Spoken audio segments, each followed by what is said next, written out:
Imagine being stuck outside in a ditch for weeks. Not hours. Weeks. No roof, no dry clothes, no way to escape the water rising around your ankles. This wasn't a freak storm. This was ordinary life for millions of soldiers in the First and Second World Wars. And the rain didn't just make them uncomfortable, it nearly broke entire armies. Let's start with why the trenches flooded so badly in the first place. Many of the worst hit battlefields, especially in Belgium and northern France, sat on flat, low-lying clay soil with a high water table. Centuries of farming had relied on an intricate system of drainage ditches to keep the land usable. Artillery bombardment destroyed that system completely. Craters filled with water. Ditches collapsed. The ground that used to drain rainwater away now had nowhere to send it, so it just sat there, and soldiers had to live in it. Trenches were dug down into this soil, which meant they became natural collection points for every drop of rain that fell. After a few days of steady rain, a trench that was supposed to be a defensive position became a canal. Soldiers waded through water up to their knees, sometimes their waists. In the worst documented cases, like parts of the Battle of Passchendaele in 1917, men and horses reportedly drowned in mud so deep it swallowed them whole. It's worth understanding just how much the landscape itself had changed by this point in the war. Years of shelling had pulverized the topsoil into a fine powder that, combined with water, turned into a thick, clinging paste unlike ordinary mud. This wasn't the kind of mud you'd find on a farm or a hiking trail. It had almost no structural integrity once saturated, meaning boots, wheels, and even entire wagons could sink far deeper than expected. Engineers of the time noted that some sections of churned battlefield could swallow a man up to his chest if he stepped in the wrong spot, and rescue in these situations was slow and dangerous, sometimes requiring several other soldiers working together with ropes and boards just to pull one man free. So what did soldiers actually do to survive this? The first line of defense was the duckboard, a simple wooden slat pathway laid across the bottom of the trench to keep feet above the worst of the water. But duckboards had a major flaw. In deep mud, they'd simply sink, tilt, or float away entirely. Soldiers would step onto what looked like solid footing and plunge straight through into freezing water underneath. Maintaining these duckboard paths became a job in itself. Working parties were sent out, often at night to avoid enemy observation, to reposition boards, add fresh planking, and shore up the sides of the paths with whatever timber or salvaged material could be found. Bailing was another constant task, using helmets, buckets, empty ration tins, anything that could scoop water. Soldiers would spend hours bailing out their section of trench, only for it to refill within the day. Some units rigged up hand pumps salvaged from farms or engineering units, but pumps clogged with mud constantly and needed near-constant maintenance under fire. In some sectors, soldiers described bailing as a task that never truly ended. As soon as one stretch of trench was cleared, rain or seepage from neighboring flooded ground would begin refilling it again, turning the work into a genuinely Sisyphean routine repeated day after day. Then there was the human cost.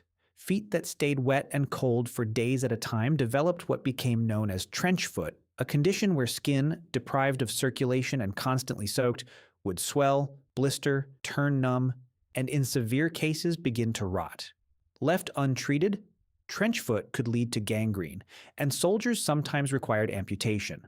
By some estimates, trench foot affected tens of thousands of soldiers on the Western Front, especially during the wetter winter months. Armies eventually issued whale oil to be rubbed into the feet daily and rotated soldiers out of wet trenches on strict schedules, precisely because the condition was so widespread and disabling. Medical officers of the era kept detailed records trying to understand and prevent trench foot, and their recommendations tell us a lot about just how difficult prevention really was. Soldiers were told to change socks at least once a day, to dry their feet whenever possible, and to avoid tight boots that restricted circulation. In practice, many of these instructions were nearly impossible to follow. Dry socks were a scarce resource, often unavailable for days at a stretch. Finding even a few minutes to remove boots and dry feet properly required a lull in shelling and a spot of relatively dry ground, both in short supply in the worst-hit sectors. Sleep was its own battle. Dugouts, small carved-out shelters in the trench walls, offered some protection from direct rainfall, but were prone to flooding themselves, especially the deeper ones used as officer quarters or aid stations. Soldiers often slept sitting up, wrapped in whatever dry clothing remained, using empty sandbags as makeshift insulation between their bodies and the wet ground. Many simply didn't sleep in any real sense. A few snatched minutes between watches, artillery bursts, and bailing duty. Some accounts describe soldiers propping themselves against the trench wall with a rifle across their knees, dozing for only minutes at a time before being jolted awake by cold water seeping through their coat or a shift in the artillery barrage overhead. Chronic sleep deprivation compounded every other hardship. Men exhausted from lack of rest were more prone to illness, slower to react to danger, and more likely to make fatal mistakes. Equipment suffered as badly as the men did. Rifles rusted rapidly in the constant damp, and soldiers were under strict orders to clean and oil them daily, a task made nearly impossible when there was no dry place to do it, and cloth patches were themselves soaked through. Ammunition swelled or misfired when casings absorbed moisture. Leather boots, never designed for standing in water for days on end, disintegrated, leaving men to march and fight in boots that were falling apart at the seams. Uniforms rotted. Wool greatcoats, once soaked, could weigh 2 or 3 times their dry weight, making every movement exhausting. Weapons maintenance became a matter of survival, not just readiness. A rifle that jammed at the wrong moment could cost a soldier his life. So, despite the near impossible conditions, cleaning kits were treasured possessions, and soldiers developed makeshift methods, wrapping bolt actions in oiled cloth, storing ammunition in whatever waterproof containers they could scrounge, and even using body heat to try to keep small components dry overnight. Food didn't fare much better. Ration tins rusted through, bread turned to a soggy paste in soldiers' packs.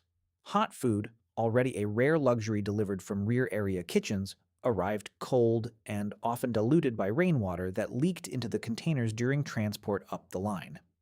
Some units reported that the effort required to bring hot food forward through flooded communication trenches was so great that it simply stopped happening during the worst weather, leaving soldiers reliant entirely on whatever cold rations they carried on their person.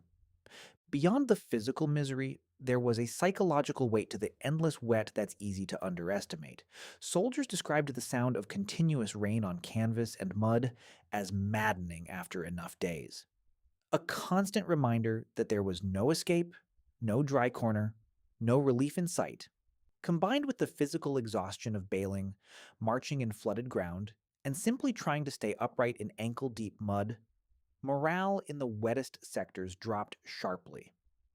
Officers noted increased incidents of what was then called shell shock, or nervous exhaustion in units that had spent extended periods in flooded positions, though the wet conditions were only one contributing factor among many. Letters home from this period often carried a tone distinct from letters written during drier stretches of the war, less about the enemy and more about simple physical misery. The cold that never left, the boots that never dried, the mud that seemed to follow soldiers even in their sleep. For many, the rain became almost a character of its own in their wartime experience, as present and as feared as enemy shelling. Commanders tried various fixes. Better drainage engineering was attempted where possible, with dedicated pioneer units tasked purely with digging sumps and channels to redirect water away from the main trench lines. Rotation schedules were tightened, so no unit stayed in the worst flooded sectors for more than a few days at a stretch. Rubber waders and improved boots were eventually issued in some sectors, though supply shortages meant many soldiers never received them in time. These engineering efforts were often undone almost as quickly as they were completed. A newly dug drainage channel could collapse under fresh shelling within hours, and pioneer units found themselves repeating the same work over and over in the same locations, sometimes under direct enemy fire, simply to keep the trenches marginally habitable. Perhaps the most infamous example of rain overwhelming a battlefield was Passchendaele, officially the Third Battle of Ypres, where unusually heavy rainfall combined with a landscape already torn apart by years of shelling to create some of the worst conditions of the entire war. Accounts from soldiers who fought there describe a landscape that had essentially become a swamp, where moving a few hundred meters could take hours, and where the mud itself became as much an enemy as the opposing army. Wounded soldiers faced a particularly grim reality in these conditions. Stretcher bearers sometimes took many hours to carry a single wounded man back to safety across ground that could barely support a person's own weight, let alone the weight of a stretcher party. Looking back, the story of soldiers battling weeks of rain reveals something important about warfare that rarely makes it into the history books focused on grand strategy and famous battles. For the ordinary soldier, the weather itself could be as dangerous and exhausting as the enemy. Trench foot alone disabled more soldiers in some periods than combat wounds did. The war against mud, damp, and rot was fought every single day, with improvised tools and sheer endurance, by men who simply had nowhere else to go. It's a reminder that survival in war isn't only about surviving the fighting, it's about surviving the conditions in between.